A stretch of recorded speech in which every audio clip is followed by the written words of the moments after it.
Today's movie opens with the elderly Daisy sleeping on a hospital bed while her daughter Caroline looks out the window. Caroline, seeing her mother awake, walks over to her bed, and we also witness that Caroline is visibly concerned. The elderly Daisy starts to recount the story of a blind clockmaker, Mr. Gatto. In an old scene, we see the blind Mr. Gatto and his wife inside their shop. We then see them at a train station saying goodbye to their son who's going away to war. After some time had passed, they get a letter telling them that their son had died. Once his body is shipped home, they bury him, and Mr. Gatto keeps on making his clocks. On the day Mr. Gatto was showcasing his clocks, a man points out that the clock is actually going backwards, and Mr. Gatto tells him that he did it on purpose so that the men that died in the war would have a chance to live once again. We then get another scene where we witness Mr. Gatto rowing off into the vast sea. In present time, back at the hospital, Daisy asks Caroline to fetch a diary from a suitcase. She asks her to read it, and Caroline starts flipping through the pages and she starts reading Benjamin Button's diary. We then see another flashback again, where Thomas, Benjamin's father, runs through a crowd of people. He runs up the stairs of a house and goes inside the bedroom, and a doctor was there assisting Thomas's wife in giving birth. The doctor walks up to Thomas and tells him that his wife is not going to make it. Thomas walks up to his dying wife, and she makes him promise that their son will always have a place to call home. Thomas then goes to the baby's crib to see him, and a nurse tries to stop him. And as he looks down at his son, Thomas looks horrified. He quickly snatches the baby out of the crib and he runs out of the house. And he runs through a crowd of people with the crying baby, and then he gets to the docks. A policeman sees him, and unable to answer the policeman's questions, Thomas runs off again. He then gets to a nursing home and he puts the baby on the doorstep and he hides. Queenie and Tizzy come out of the house and stand by the door. Thomas observes them for a while and then goes away. While flirting, Tizzy pulls Queenie down the stairs, and accidentally they step on the baby, who cries. Surprised, Queenie pulls off the blanket off of Benjamin's face and she's horrified. Queenie's horror comes from the fact that Benjamin's skin is all wrinkled like an old man and it doesn't look like a baby at all. And even though Tizzy suggests going to the police, Queenie takes the baby in her arms and she runs inside the house. She sympathizes with the baby, and when she's called from another room, she puts Benjamin in a drawer and leaves it slightly open before leaving. In the living room, she whispers to Dr. Rose to come to her room. After examining the baby, Dr. Rose figures out that the baby shows signs of aging. And when Dr. Rose asks who the baby is, Queenie tells him that it's her sister's child, even though she's black. Queenie then goes into the living room and shows all the elderly people the baby and tells them that he's going to be staying with them. And she names the baby Benjamin. At the nursing home, we see Benjamin getting bigger. He sits by the dinner table with the elderly, and he blends in with his half-bald head, and he looks like a short old man wheeling himself around on a wheelchair. And even though he looks like an old man, he has the curiosity of a child. Later in the kitchen, Tizzy teaches Benjamin how to say words while telling him his childhood stories. He then recites a play that he had studied to Benjamin. We later learn from a scene at a church that Queenie is actually infertile. From the same scene, we see Benjamin progress as he's now aging backwards, and this time he's learning how to walk. At a later time, we see Benjamin and the rest celebrating Thanksgiving at the home. Outside, Benjamin sees Thomas getting into a car but doesn't recognize him. Benjamin then talks to this lady who introduces him to her granddaughter Daisy. Benjamin is captivated by her eyes. While having lunch, Daisy makes conversation with him, but their dinner is interrupted by Queenie announcing that she's pregnant. As nighttime comes, Daisy's grandma reads them stories. Later, in the dark, Daisy sneaks up to Benjamin's room and takes him downstairs to her fort. Once inside the fort, he tells her that he's not old, and she tells him that she thought so as well. But her grandma comes and tells her to go to her room and shames Benjamin for playing with her. Queenie was all that Benjamin had, and when Queenie had her baby, Benjamin gets lonely as Queenie tends more to her child. Fortunately, a new lady comes to the home, and she teaches Benjamin how to play the piano. Meanwhile, Benjamin sees how his body is changing. He can now walk around without any crutches or canes, and his skin is getting less wrinkly and he's growing hair. On a later scene, Benjamin is sitting by the docks, and a captain, Mike, comes asking for help on a boat for some pay. Benjamin volunteers and he really enjoys working on the boat. One day, Benjamin and Mike were talking and Mike hears that Benjamin has never been with a woman. And so, Mike decides to take out Benjamin. And where does the very rugged captain take Benjamin to meet women? A brothel, obviously. On their way back home from the brothel, Thomas passes by him in a cab and offers him a ride. Once inside, Thomas introduces himself and invites him for a drink. They go to a brothel, and Thomas tells him about his wife dying, his work. Meanwhile, Benjamin gets awfully drunk and Thomas drives him home. Queenie, noticing that Benjamin is drunk, scolds him as he throws up all over the floor. Outside the home, an older Daisy runs to Benjamin and she invites him to play.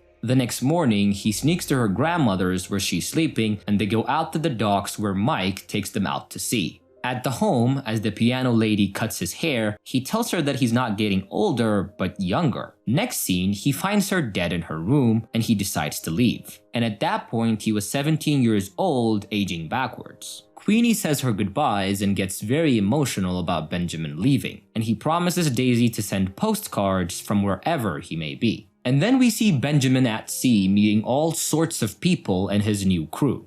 Daisy writes to Benjamin saying that she's been invited to audition at the School of American Ballet. At sea, on a snowy day, Mike mentions how younger Benjamin has gotten, and we see Benjamin is taller now with a full head of hair. Off the sea, they go to stay at a hotel, and while going to his room, Benjamin meets Elizabeth and her husband in an elevator. After some days in the hotel, Benjamin has some trouble sleeping. When he goes downstairs, he meets Elizabeth in the lobby. He offers her some tea, and although she declines, she follows him into the kitchen and has one. They start talking, and their talk lasts all night, and they make this a routine. And Caroline, at the present day, reads a postcard saying Benjamin is in love. And going back to Benjamin's time, on one of these nights that he spends with Elizabeth, she surprises him with candles and vodka and tells him about her swimming days. As the night goes on, she kisses him, and the next night they go on a walk and they decide to have an affair. But after a couple of nights, she stops seeing him. The next morning, Mike tells them that Pearl Harbor has been hit and that they have to go to war. They go back to sea again, and they come by a boat that's been hit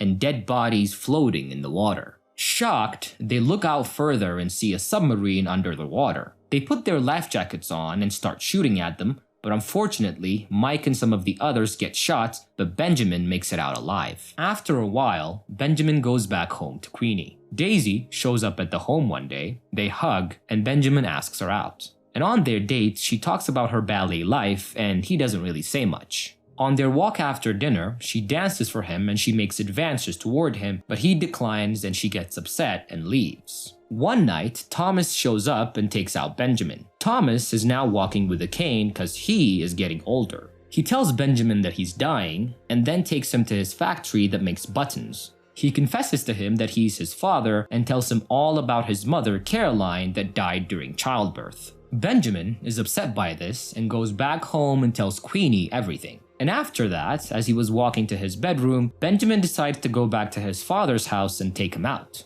They go to the lake and sit and watch the sunrise. And on the next scene, we see that Thomas has passed away, and we witness Queenie and Benjamin attending his service. Next, we see Benjamin in New York at Daisy's show, and he's mesmerized by her. After the show ends, he finds her in the back and gives her flowers. She then invites him to a party, and at the party, he finds out that she has a boyfriend who he doesn't really like much. As the movie progresses, we see Benjamin looking younger and younger every day, and Daisy going around the world to dance. While working around the home one day, Benjamin gets a letter from Paris saying Daisy was in an accident. Although he goes there right away, Daisy was ashamed of him seeing her that way and she kicks him out. It was her leg that was broken and now she can't dance anymore. After going back home, he started sailing his father's boat and we see him with a couple of women. One day when he gets home, Daisy was waiting for him and they catch up and he asks her to go sailing with him. And then they finally spend the night together. They end up sailing for a long time and they have a conversation about what it's going to be like as she's getting older and he is getting younger. And when they go back to the house, something unfortunate awaits them as they find out that Queenie is dead.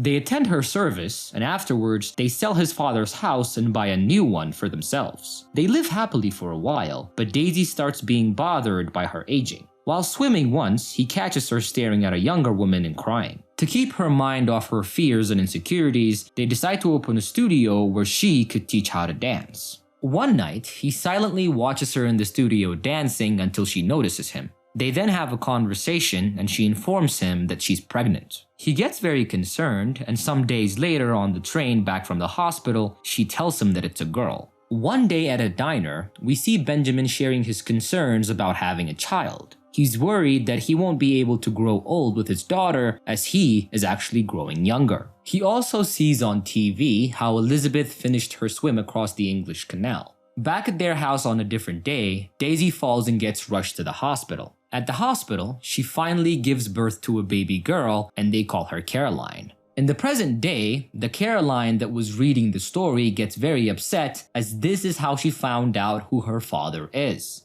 As we go back to the story, once Caroline was a few months old, Benjamin tells Daisy to find her a real father. As Caroline turns 1, they throw her a birthday party, and Benjamin finally makes a choice to sell his father's factory and boat and to leave all the money to Daisy and Caroline and to leave them once and for all. Benjamin travels to different places working odd jobs, and one night as old Daisy was closing up her studio, a teenage Benjamin shows up. As they were talking, Caroline walks in and Daisy introduces him as a family friend. And after a while, he tells Daisy where he's staying and leaves. And that same night, Daisy shows up at his hotel and they sleep together. When she leaves, he watches her go, and this was the last entry of his diary. The elderly Daisy narrates the rest of the story. Her husband had died by then, and we see the old Daisy getting a phone call and heading to the nursing home. There, she finds Benjamin, but now he's just a little kid playing the piano. Benjamin, at this point, doesn't recognize anybody and has dementia. Queenie's daughter lets him stay, and Daisy continues to visit him every day as he keeps forgetting who and where he is and gets younger. As Daisy got a lot older, she moves into the home. There, she starts to read Benjamin's stories and becomes his caretaker. But soon, he forgets how to speak or how to walk or how to do anything, and he becomes a little baby. And one day, as she was rocking him in her chair, he closes his eyes and dies. And the movie ends with Daisy saying her last words, which were, "Good night, Benjamin." And that is it for today's recap, boys and girls. Make sure to leave a like, leave a comment, subscribe to my channel, and I'll see you guys on my next recap. I love you all. Bye.